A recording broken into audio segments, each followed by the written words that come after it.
Hello and welcome Back to the book. It's time to relax and enjoy some of the finest literature ever written in English. We're reading Pride and Prejudice by Jane Austen, and Elizabeth, having turned down Mr. Collins' offer of marriage, must now cope with his engagement to her best friend Charlotte.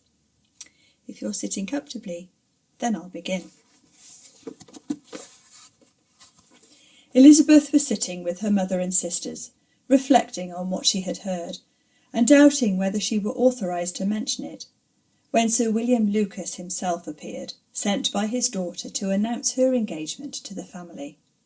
With many compliments to them, and much self-congratulation on the prospect of a connection between the houses, he unfolded the matter, to an audience not merely wondering, but incredulous, for Mrs. Bennet, with more perseverance than politeness, protested he must be entirely mistaken, and Lydia, always unguarded and often uncivil, boisterously exclaimed, "Good Lord! Sir William, how could you tell such a story? Do you not know that Mr. Collins wants to marry Lizzie?"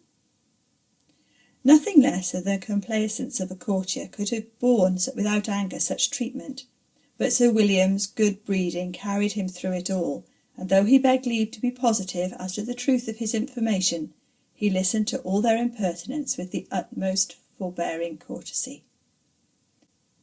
Elizabeth, feeling it incumbent on her to relieve him from so unpleasant a situation, now put herself forward to confirm his account, by mentioning her prior knowledge of it from Charlotte herself, and endeavoured to put a stop to the exclamations of her mother and sisters by the earnestness of her congratulations to Sir William, in which she was readily joined by Jane, and by making a variety of remarks on the happiness that might be expected from the match, the excellent character of Mr. Collins, and the convenient distance of Hunsford from London. Mrs. Bennet was in fact too much overpowered to say a great deal while Sir William remained, but no sooner had he left them than her feelings found a rapid vent. In the first place, she persisted in disbelieving the whole of the matter. Secondly, she was very sure that Mr. Collins had been taken in. Thirdly, she trusted that they would never be happy together, and fourthly, that the match might be broken off. Two inferences, however, were plainly deduced from the whole. One, that Elizabeth was the real cause of all the mischief, and the other, that she herself had been barbarously used by them all, and on these two points she principally dwelt during the rest of the day. Nothing could console and nothing appease her, nor did that day wear out her resentment. A week elapsed before she could see Elizabeth without scolding her. A month passed away before she could speak to Sir William or Lady Lucas without being rude, and many months were gone before she could at all forgive their daughter. Mr. Bennet's emotions were much more tranquil on the occasion, and such as he did experience he pronounced to be of a most agreeable sort, for it gratified him, he said, to discover that Charlotte Lucas, whom he had been used to think tolerably sensible, was as foolish as his wife, and more foolish than his daughter. Jane confessed herself a little surprised at the match, but she said less of her astonishment than of her earnest desire for their happiness, nor could Elizabeth persuade her to consider it as improbable. Kitty and Lydia were far from envying Miss Lucas, for Mr. Collins was only a clergyman, and it affected them in no other way than as a piece of news to spread at Meryton. Lady Lucas could not be insensible of triumph on being able to retort on Mrs. Bennet the comfort of having a daughter well married, and she called at Longbourn rather oftener than usual to say how happy she was, though Mrs. Bennet's sour looks and ill-natured remarks might have been enough to drive happiness away.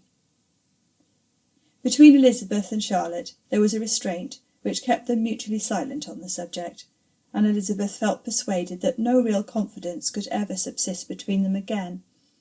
Her disappointment in Charlotte made her turn with fonder regard to her sister, of whose rectitude and delicacy she was sure her opinion could never be shaken, and for whose happiness she grew daily more anxious, as Bingley had now been gone a week, and nothing was heard of his return. Jane had sent Caroline an early answer to her letter, and was counting the days till she might reasonably hope to hear again. The promised letter of thanks from Mr. Collins arrived on Tuesday, addressed to their father, and written with all the solemnity of gratitude which a 12 months' abode in the family might have prompted.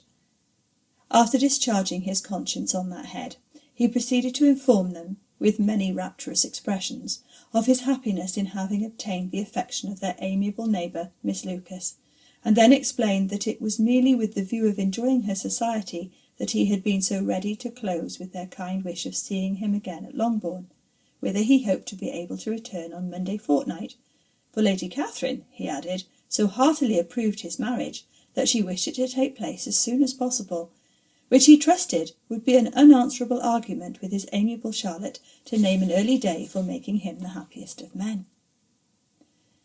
Mr. Collins's return into Hertfordshire was no longer a matter of pleasure to Mrs. Bennet. On the contrary, she was as much disposed to complain of it as her husband. It was very strange that he should come to Longbourn instead of to Lucas Lodge. It was also very inconvenient and exceedingly troublesome. She hated having visitors in the house while her health was so indifferent, and lovers were of all people the most disagreeable. Such were the gentle murmurs of Mrs. Bennet, and they gave way only to the greater distress of Mr. Bingley's continued absence. Neither Jane nor Elizabeth were comfortable on this subject. Day after day passed away without bringing any other tidings of him than the report which shortly prevailed in Meryton of his coming no more to Netherfield the whole winter, a report which highly incensed Mrs. Bennet, and which she never failed to contradict as a most scandalous falsehood. Even Elizabeth began to fear, not that Bingley was indifferent, but that his sisters would be successful in keeping him away. Unwilling as she was to admit an idea so destructive of Jane's happiness, and so dishonourable to the stability of her lover, she could not prevent its frequently reoccurring.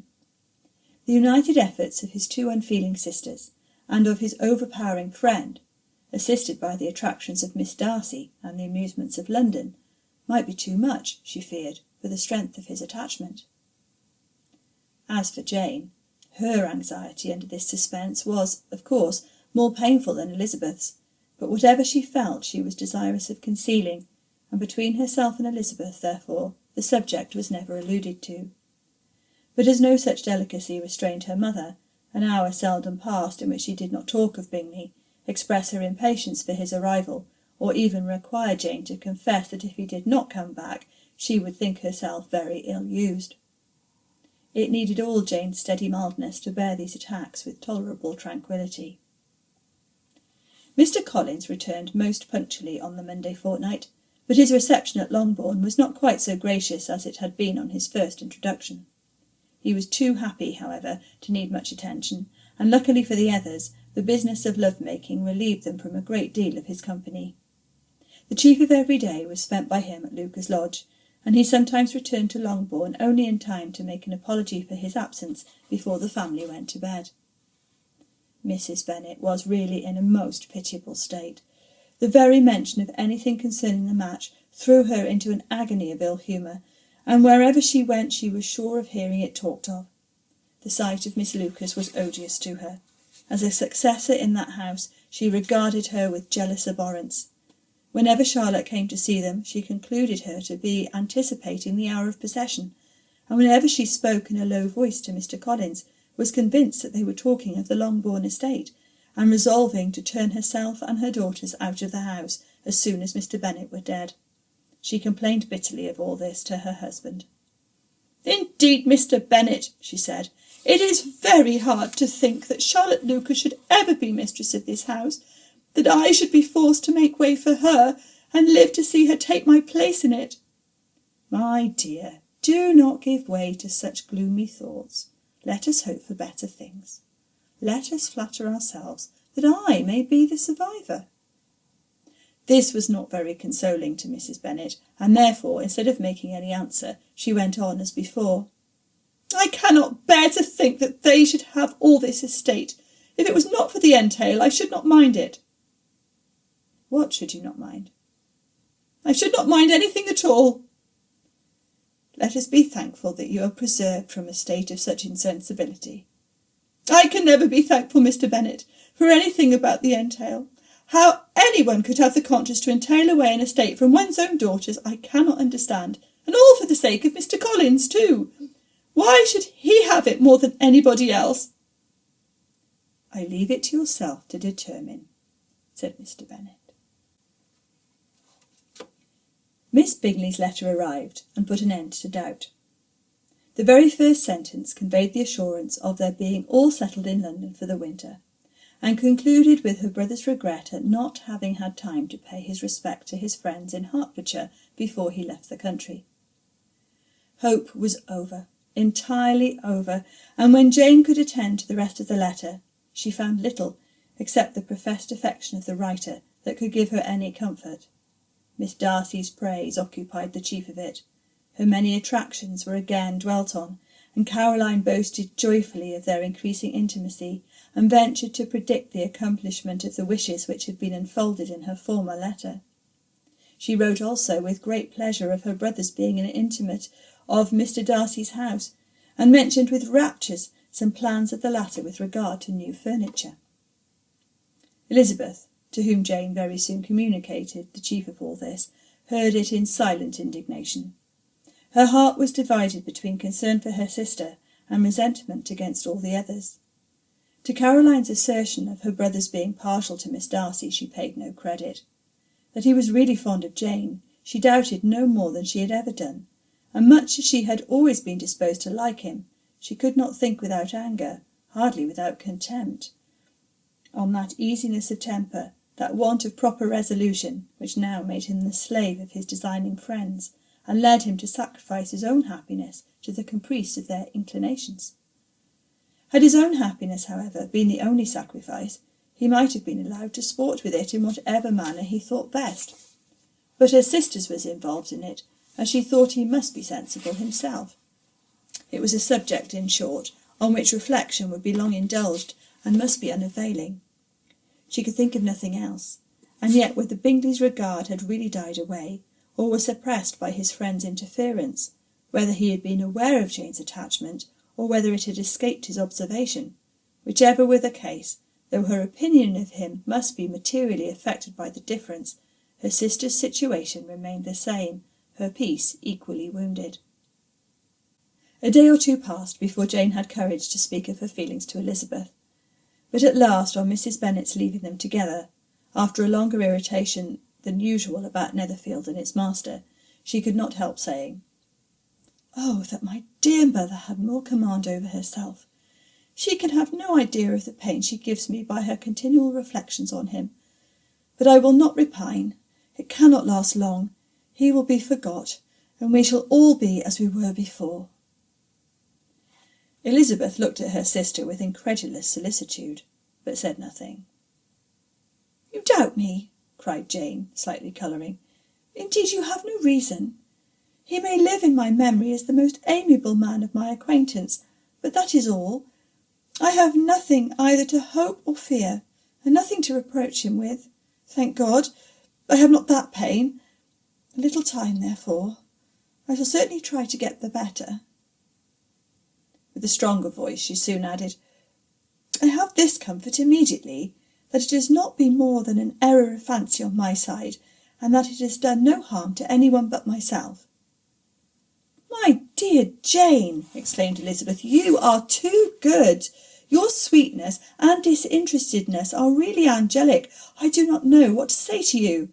I feel as if I had never done you justice, or loved you as you deserve." Miss Bennet eagerly disclaimed all extraordinary merit, and threw back the praise on her sister's warm affection. "Nay," said Elizabeth, "this is not fair.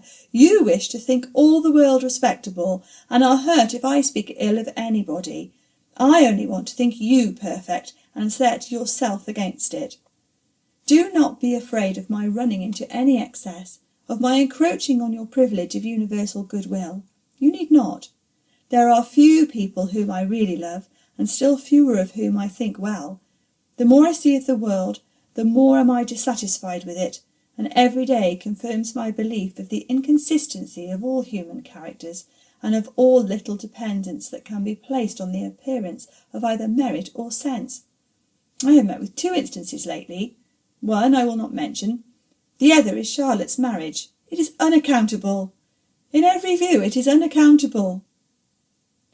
"My dear Lizzie, do not give way to such feelings as these.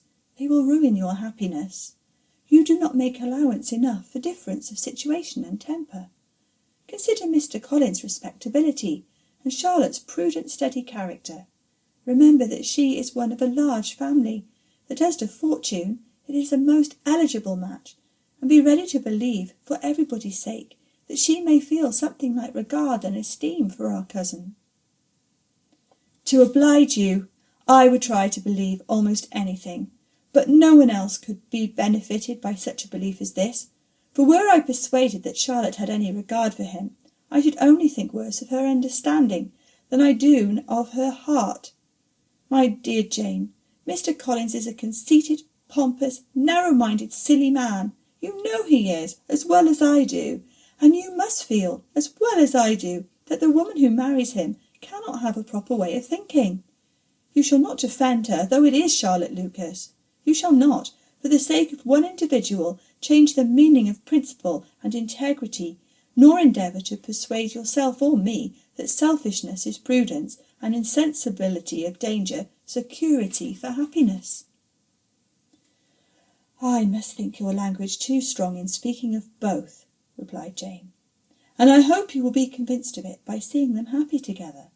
But enough of this. You alluded to something else. You mentioned 2 instances. I cannot misunderstand you, but I entreat you, dear Lizzie, not to pain me by thinking that person to blame and saying your opinion of him is sunk. We must not be so ready to fancy ourselves intentionally injured. We must not expect a lively young man to be always so guarded and circumspect. It is very often nothing but our own vanity that deceives us. Women fancy admiration means more than it does, and men take care that they should. If it is designedly done, they cannot be justified, but I have no idea of there being so much design in the world as some persons imagine. I am far from attributing any part of Mr. Bingley's conduct to design, said Elizabeth, but without scheming to do wrong, or to make others unhappy, there may be error, and there may be misery. Thoughtlessness, want of attention to other people's feelings, and want of resolution will do the business. And do you impute it to either of those? Yes, to the last. But if I go on, I shall displease you by saying what I think of persons you esteem. Stop me while you can. You persist, then, in supposing his sisters influence him? Yes, in conjunction with his friend. I cannot believe it. Why should they try to influence him? They can only wish his happiness, and if he is attached to me, no other woman can secure it. Your first position is false. They may wish many things besides his happiness. They may wish his increase of wealth and consequence. They may wish him to marry a girl who has all the importance of money, great connections, and pride. Beyond a doubt, they do wish him to choose Miss Darcy, replied Jane. But this may be from better feelings than you are supposing. They have known her much longer than they have known me. No wonder if they love her better. But whatever may be their own wishes, it is very unlikely that they should have opposed their brothers. What sister would think herself at liberty to do it, unless there was something very objectionable? If they believed him attached to me, they would not try to part us. If he were so, they could not succeed. But supposing such an affection, you make everybody acting unnaturally and wrong, and me most unhappy. Do not distress me by this idea. I am not ashamed of having been mistaken, or at least it is slight. It is nothing in comparison of what I should feel in thinking ill of him or his sisters. Let me take it in the best light, in the light in which it may be understood. Elizabeth could not oppose such a wish, and from this time Mr. Bingley's name was scarcely ever mentioned between them. Mrs. Bennet still continued to wonder and repine at his returning no more, and though a day seldom passed in which Elizabeth did not account for it clearly, there seemed little chance of her ever considering it with less perplexity. Her daughter endeavoured to convince her of what she did not believe herself, that his attentions to Jane had been merely the effect of a common and transient liking, which ceased when he saw her no more. But though the probability of the statement was admitted at the time, she had the same story to repeat every day. Mrs. Bennet's best comfort was that Mr. Bingley must be down again in the summer. Mr. Bennet treated the matter differently. "So, Lizzie," said he one day, "your sister is crossed in love, I find. I congratulate her. Next to being married, a girl likes to be crossed in love a little now and then. It is something to think of, and gives her a sort of distinction among her companions. When is your turn to come? You will hardly bear to be long outdone by Jane. Now is your time. Here are officers enough at Meryton to disappoint all the young ladies in the country. Let Wickham be your man. He is a pleasant fellow, and would jilt you creditably." "Thank you, sir, but a less agreeable man would satisfy me. We must not all expect Jane's good fortune." "True," said Mr. Bennet, "but it is a comfort to think that, whatever of that kind may befall you, you have an affectionate mother who will always make the most of it." Mr. Wickham's society was of material service in dispelling the gloom which the late perverse occurrences had thrown on many of the Longbourn family. They saw him often, and to his other recommendations was now added that of general unreserve. The whole of what Elizabeth had already heard, his claims on Mr. Darcy, and all that he had suffered from him, were now openly acknowledged and publicly canvassed, and everybody was pleased to think how much they had always disliked Mr. Darcy before they had known anything of the matter. Miss Bennet was the only creature who could suppose there might be any extenuating circumstances in the case, unknown to the society of Hertfordshire. Her mild and steady candour always pleaded for allowances, and urged the possibility of mistakes. But by everybody else, Mr. Darcy was condemned as the worst of men. Thank you for listening. If you'd like to hear the next part of the story, don't forget to like and subscribe to the channel, and I'll look forward to seeing you next time. Goodbye.